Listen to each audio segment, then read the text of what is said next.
What up? This is Patrick Hayes, and I am here with Bridget Nielsen, and today we are talking about purpose in relationships. So what is the purpose of your relationships?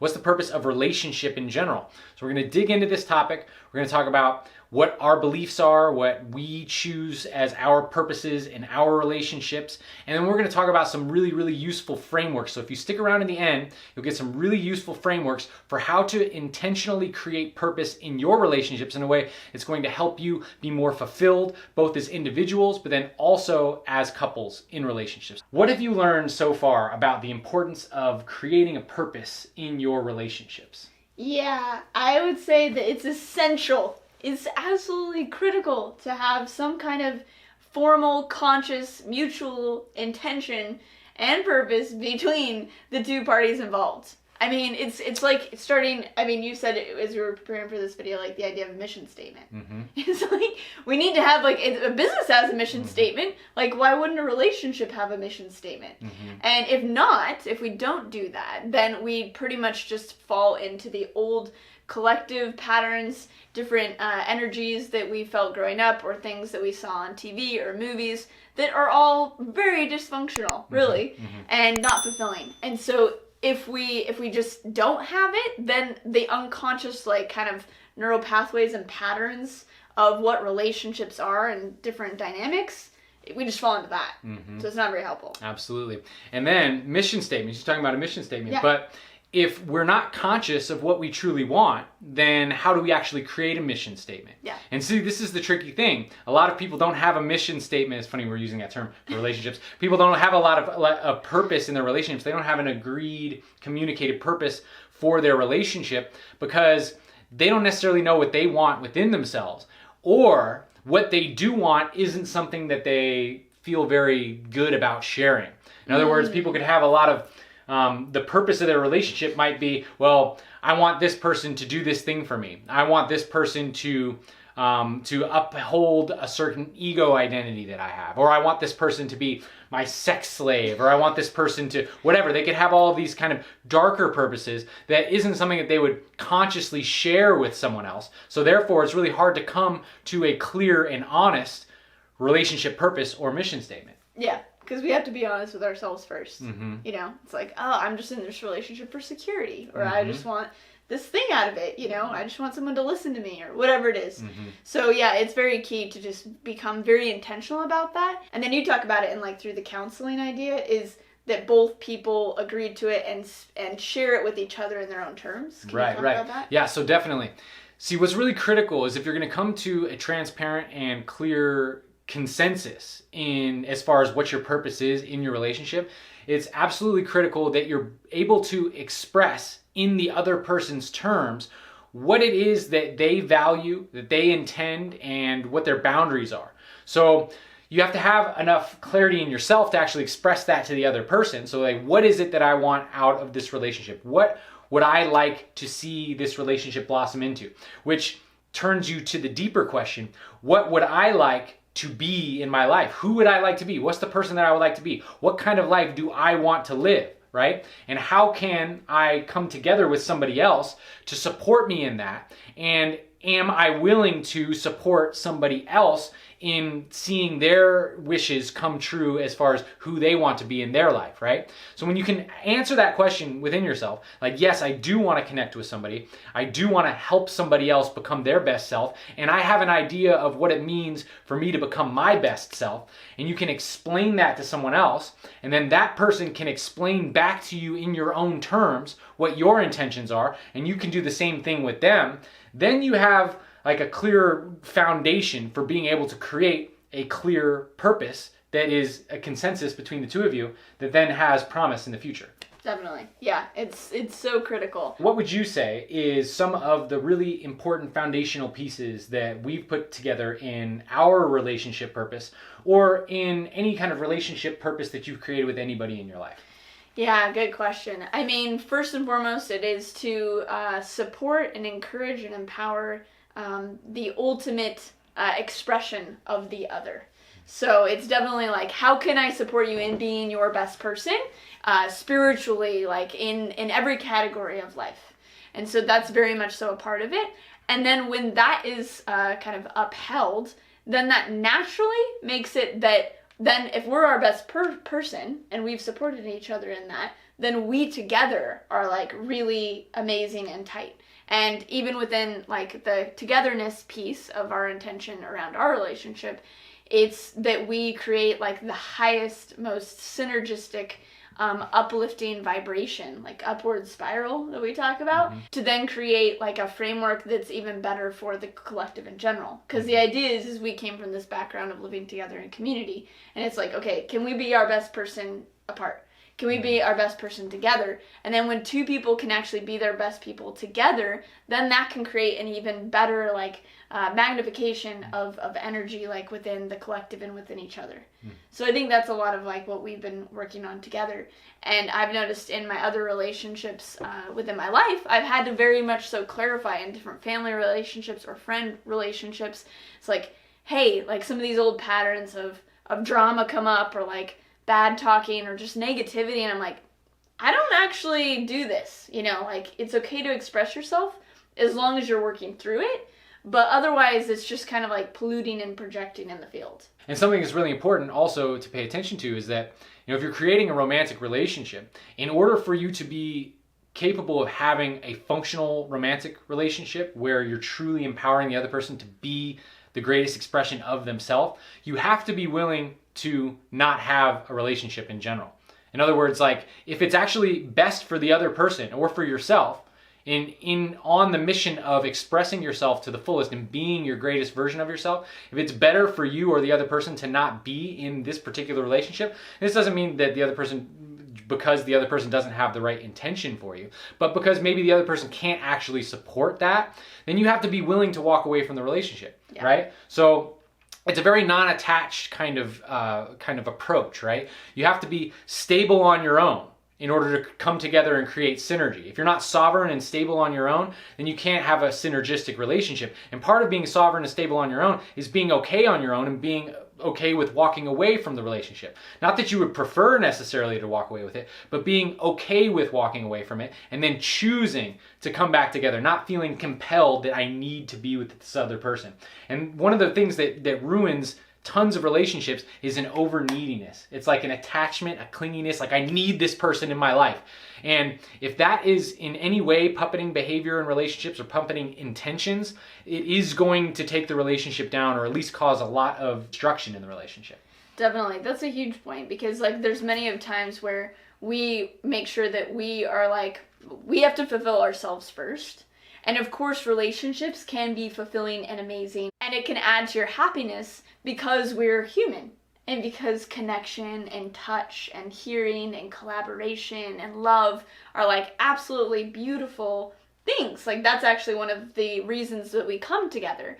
And we don't really necessarily, ideally, I think in our highest soul expression, come together to just like drain each other, stomp on each other, project at each other. That's not what it's for. And so I think I love that, making sure that you are really actually quite good on your own. It's just that this is extra enhancing to your life, is why you're doing it together. It's like you're your own cake.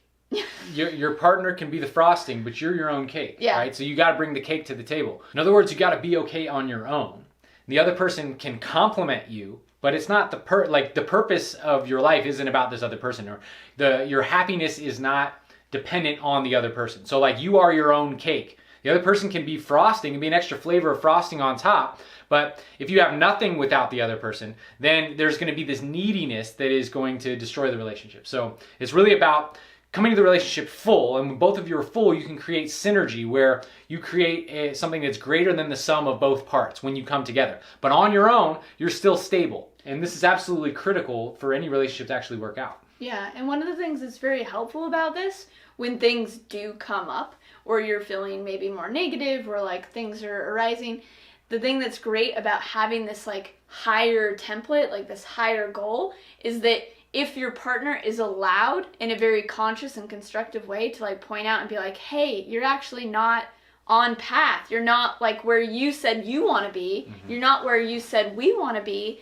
hey, are you willing to like maybe let go of those old patterns or like heal that old wound so that we can go to this next level, then it creates a level of one, safety and trust, because it's not like someone's just like, you're in your ego again, but it's like there's a greater orientation for you wanting to be like helped towards this thing, and then the person helping you towards that thing, which feels a lot safer than just kind of, I think, in a lot of relationships, people get into defense mechanism because there's just like, it's just this like silent battle of like people sending darts and people like defending themselves. Whereas this, it's like, hey, I'm laying down arms. Can you lay down arms too so that we can go to this higher place together? Mm-hmm. And this is tremendously helpful because one of the hardest things as humans is being able to see our own shadow. But it's a lot easier to see your own shadow when somebody else is there to help point it out to you. So creating a safe space where it's actually open for the other person to point out the issues that you may have.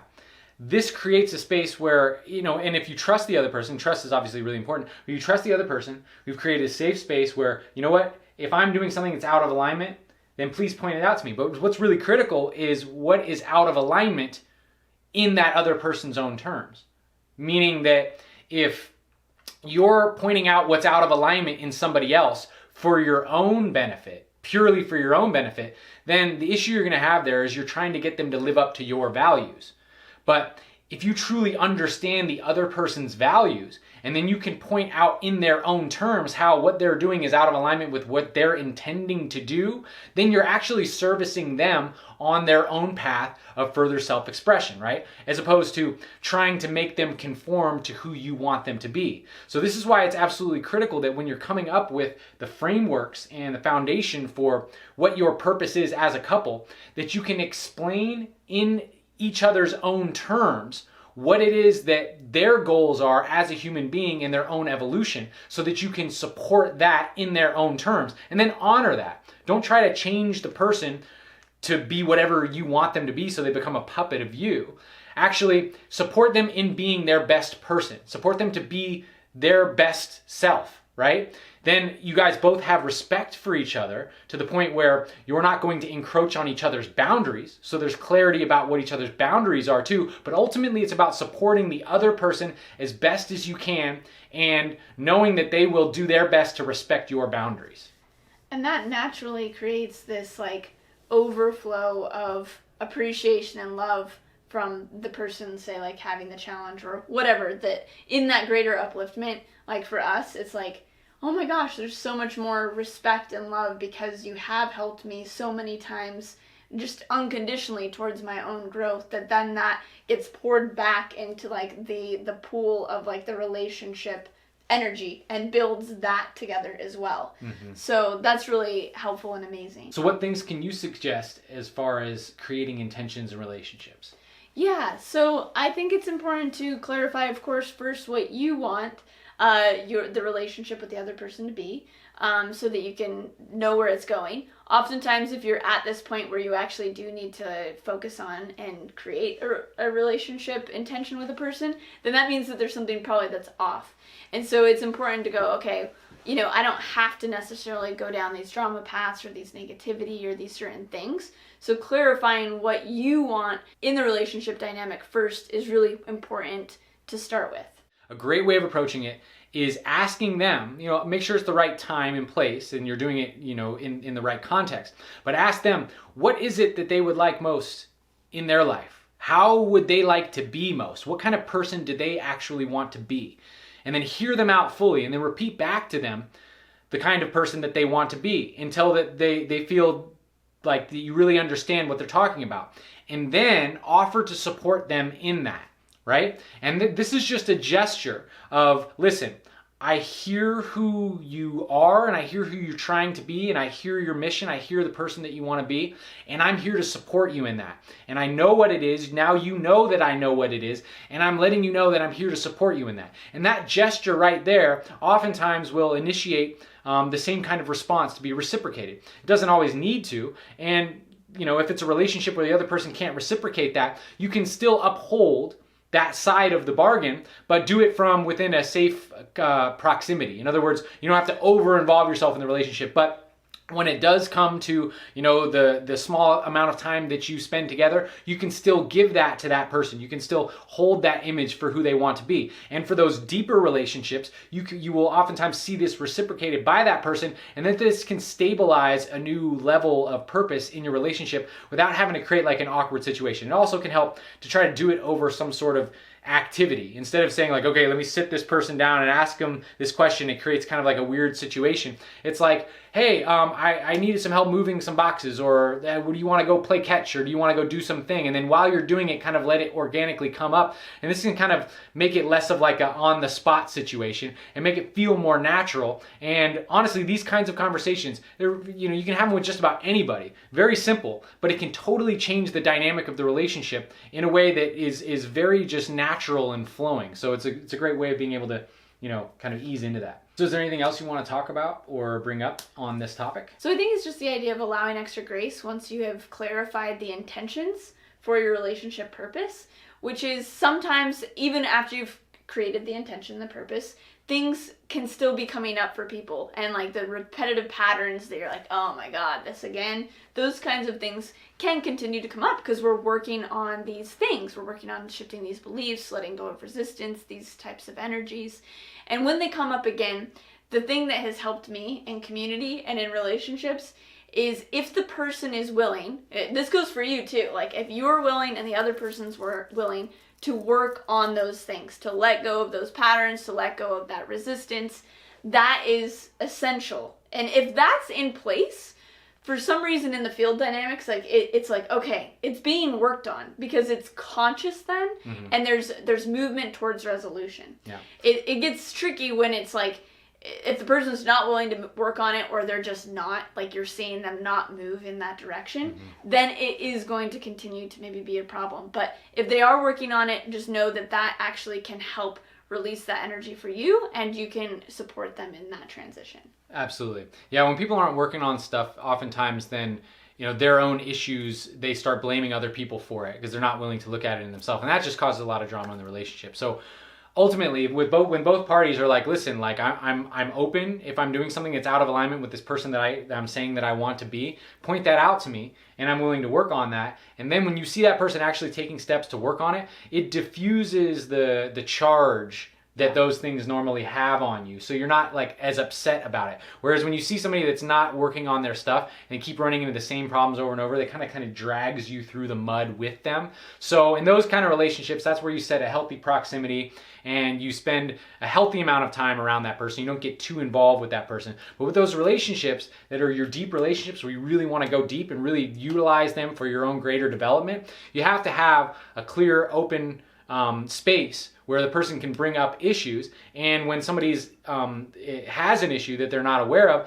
that they have the kind of disposition where they're willing to accept your constructive criticism and then start taking action to improve themselves in some way. And this actually, it really does balance out the field a lot. Absolutely. Well, this was so great. Thank you so much for coming on my channel, Bridget. Yeah. And we will be doing more videos on relationships. We might actually do a relationship course here coming up before too long, because this is something that I don't think we can really get enough of, right? There's relationships is such a huge thing in everybody's life, right? And how we navigate through the world, in many ways, it could be argued, is, you know, how we develop functionality in our relationships. Because just about everything we do in our life requires us to relate to each other in one way or another.